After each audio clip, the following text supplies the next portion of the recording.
Hey Dave. Can you tell us your name and where you're coming from? For sure.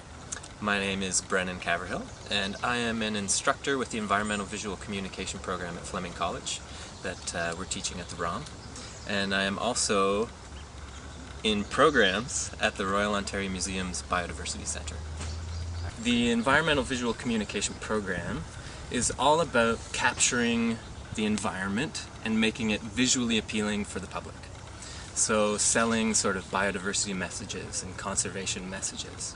So we have students, about 13 of them, all with conservation, biodiversity, artistic backgrounds. There's a variety of backgrounds. And they're all contributing their different strengths to this program with the ultimate goal of promoting biodiversity and conservation throughout the world. Excellent, excellent. And so we're out here today and for the last 18 hours blitzing the Rouge Park for biodiversity. And the experts have been out in the field. How have the EVC students been involved with the process? Okay, so each EVC student was tasked with following one of the taxa experts throughout their search for biodiversity in the Rouge Park. So each expert from each taxa, there were 8 or so, from reptiles, amphibians, plants, and protists, each of them had a photographer or 2 following them around, documenting not only their work and their search for species, but also the species that they were searching for. So we were getting cool video footage, photographs, audio of the researchers in action and the species in their habitat. And has there been any extraordinary pictures taken out there that you can think of? There have been several thousand extraordinary photographs probably taken, several hundred minutes of footage. We haven't seen them all yet. One of the things that we're really trying to do with this program is get the material up and live online for people to see and enjoy right away. We've been editing, high grading a lot of those photographs, taking the best and putting them online, but we've still got literally thousands to sort through. And as you know, the digital darkroom is a place where photos are improved, so we're also going to be spending the next couple weeks probably digging through our archives, taking out those photos that have a lot of potential and just making them even better. So what we hope to do is produce not only a few slideshows for immediate use for visitors to see and for celebration for all the volunteers at the event at the end, but also probably a multimedia piece that might be like a trailer that promotes not only biodiversity in the Rouge Park, but also the biodiversity concept and probably the environmental visual communication program as well, along with the programs of each of the partners. The Royal Ontario Museum, Toronto Zoo, Ontario Nature, Toronto Region Conservation Authority, the list goes on. Where do you see Rouge Park in 4 or 5 years? Good question. So the governance of this park is currently municipal and it's looked after by a lot of different not-for-profit partners.